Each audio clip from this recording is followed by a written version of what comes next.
Good evening, everyone. Welcome to the January meeting of the Brent Knoll Parish Council. Can I wish you all a happy New Year? And to you. Thank you.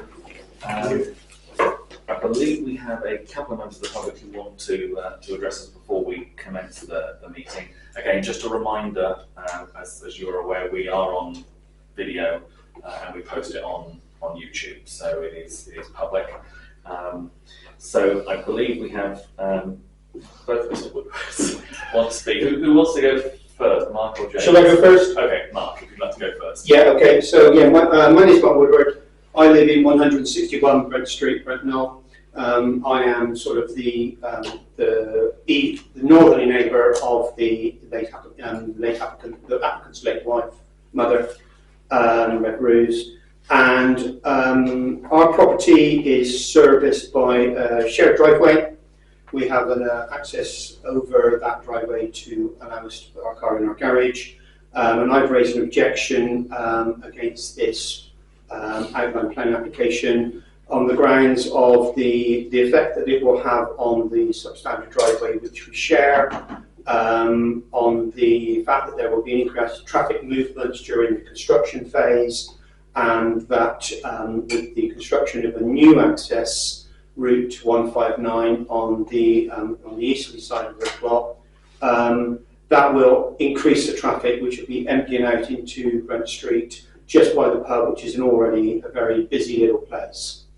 I've done a little bit of research about this, and I was unable to find any evidence that the applicant has obtained full planning permission for the turning circle as a historic matter, because I know that was changed just some time ago, and it would be useful if the parish council could take that into account, that the location of the proposed dwelling may be on agricultural land.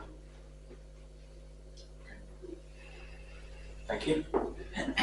James Woodward. I live at 157 Brent Street, and I believe all of my objections have been circulated to all of you. One further thing to that is actually in respect to the a previous planning application that was made related to the turning circle. I think it was about 20 years ago now, that it was actually refused, and it was on agricultural land at that time.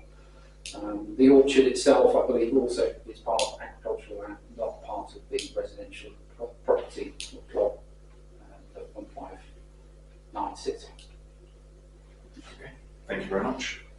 Any other comments that you want to make before we go into that? Well, my short comments are on the website. You know, for everybody to read. It's very straightforward and very simple and very short. Okay. Thank you very much. Right, members, if we start the meeting, the formal part, and just a reminder to members of the public, once we're in the formal part, then obviously we can't take comments from the floor, but by all means, sorry, I was just saying, we can't take further comments from the floor during the meeting itself, but you're absolutely welcome to stay for the deliberation that members will have on the application. At the end of the meeting, that is. No. Yes. So you can stay for as long as you want, but the actual application will be dealt with fairly near the beginning of the meeting. So you don't have to wait for all of it. But if you'd like to stay, you're very welcome to. Okay. So we move on to item 1, which is apologies for absence. And we've had 5. Well, actually 4.5, because we were expecting that Andy might arrive. Actually, he's obviously got held up somewhere on the line. But he gave his apologies in case he didn't make it. Melina, on the grounds of long-term critical illness, which she gave us at the last meeting and which we've accepted as a long-term apology. Jonathan Rees obviously is tied up with his business at this time of the year in January, being an accountant. So that's probably okay there. Malcolm has unfortunately got some illness. He's got chest infection. So, and John Matthews has sent an apology. Okay, our members happy that we accept those apologies. Thank you. Are there any declarations of interests that we need to do? I'll kick off from the start as normal, which is my normal declaration in terms of member of Somerset Council. I didn't think there's anything for the parish hall, but as a trustee of the hall, and also just a reminder of the dispensation I have in terms of my shareholding for the shop. Colin. Sure. Trustee of the parish hall, shareholder of the shop, and also the first planning application. Okay. And that's as a near neighbour. Yes. Okay. Okay. Thank you very much. So that then brings us on to the minutes of the meeting that was held on the 4th of December, which you all had circulated before the meeting. Are there any amendments to that, or is someone able to propose those as a true and accurate record of that meeting? Propose a true. Second. All those in favour are signed as such. That's unanimous. And then we move on to the planning matters for consideration. I'll come to the planning members in just a minute. Just to make it clear that on the 159, we have had an email that has been circulated to all members that came in from the applicant as well. So that has been circulated before the meeting. So members are aware that they've had that. Who wants to go first? Colin, do you want to? I need to leave. Absolutely, thank you, Charlie.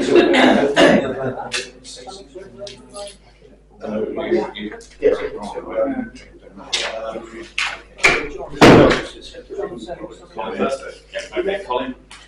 Yes, thank you. We can't show our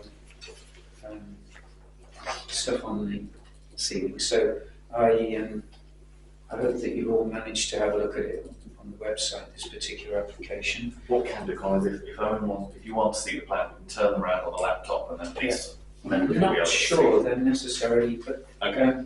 essentially, is everyone happy with the location where this is?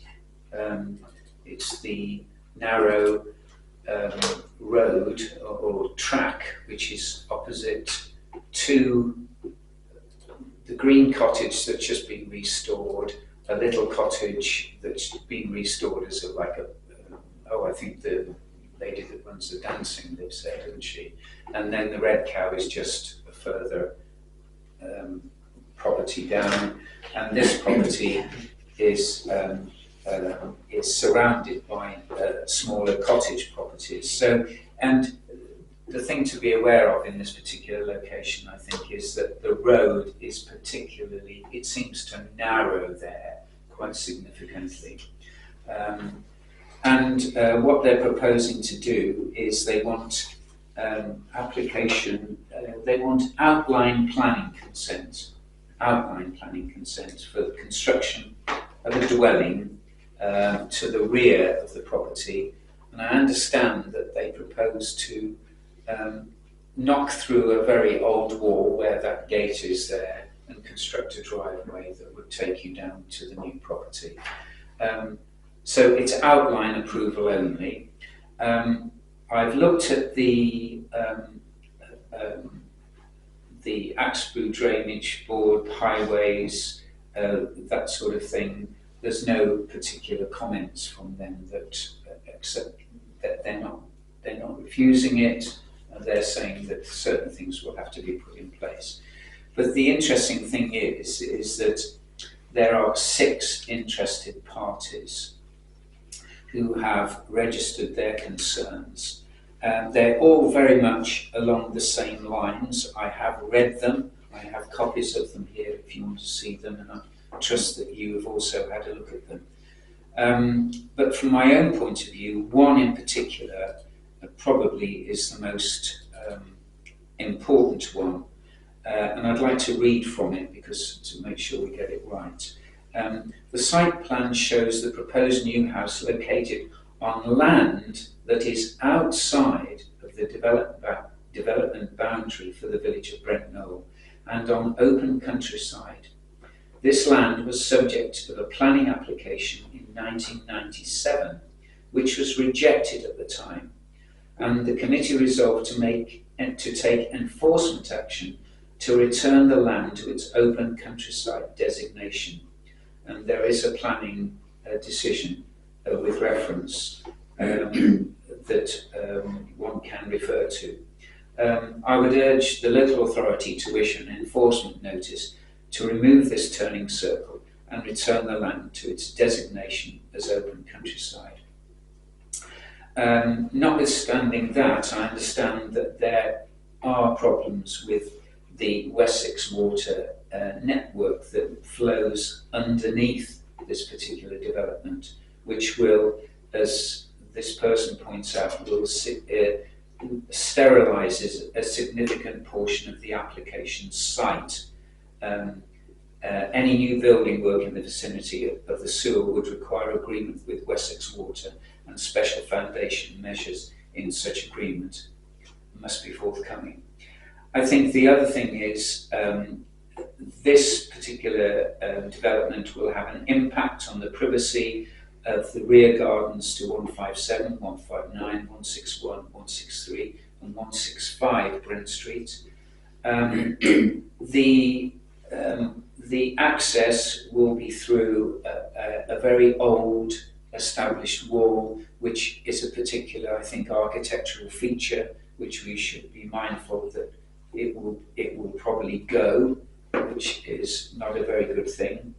And I think the other thing, and probably one of the most important things, is that the access and entrance is on a difficult part of the road. It will be more or less, not quite opposite the Red Cow, which has significant traffic to and fro, but there'll also be significant extra traffic in this particular area, because no houses have just one car these days, they have several cars, and so the traffic generation will be greater, there's no doubt about that. So all in all, my feeling is that I must reject this application based on those points, and I'll leave it for you to make your own decisions based on what I have said and what you have also obviously seen when you've looked at the website. Okay. Any other comments or questions from members? David? Colin mentioned a lot of very good points. The only thing I'd say to what Colin said was the new house is being served by the old drive, and the old house is being made, a new drive is being made it through that wall to the old house, and this is going through as a self-build, which is the government's new great scheme, which Bob could probably tell us a bit more, and that does allow building where it's not the development boundary, but right next, butting up to it, I believe. Yeah, That's right. I mean, certainly that's true. I mean, in terms of self-build, you can build adjacent to the development boundary, not only within it. But again, it has to be the applicant who is doing the building themselves and involved in the design, and obviously this being outlined. Is, correct if I'm wrong, Bob, is that a planning objection? Is that a legitimate planning objection?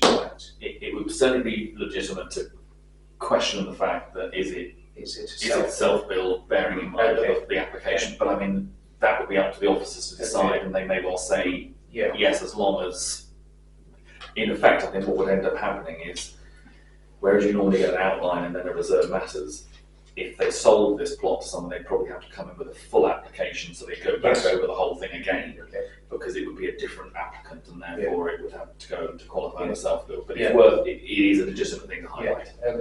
One final point I'd make then, I didn't realise that, I'm sorry, because looking at this, I thought the new entrance to this was going to be through that wall, but it's clearly not. It's going to be down the existing entry, in which case that's even worse, because the front door for as you go down, the front door for the property on the right hand side literally comes down into the road, and if you've got additional cars coming up there, you know, either they're turning in, you've got to be careful coming out the front door, or coming out the front door with cars coming up. That would be a further objection for me as well, I'm afraid.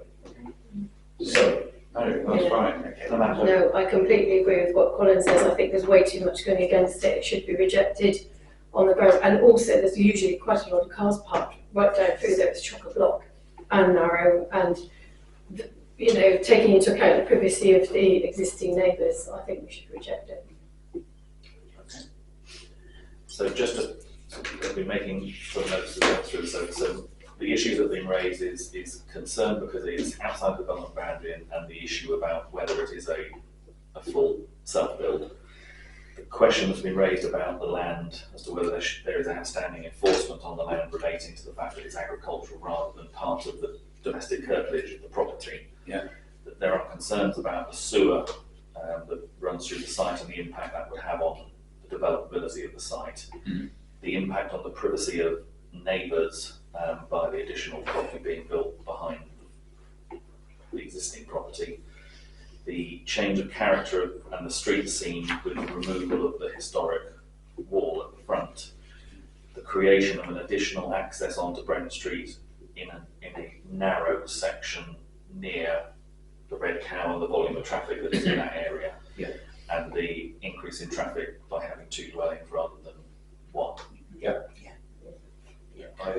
I would just say the Environment Agency on Hamley and they've objected to it, but the letter that the property owner has sent us said that that's an oversight and they will be looking to rectify this from their architect.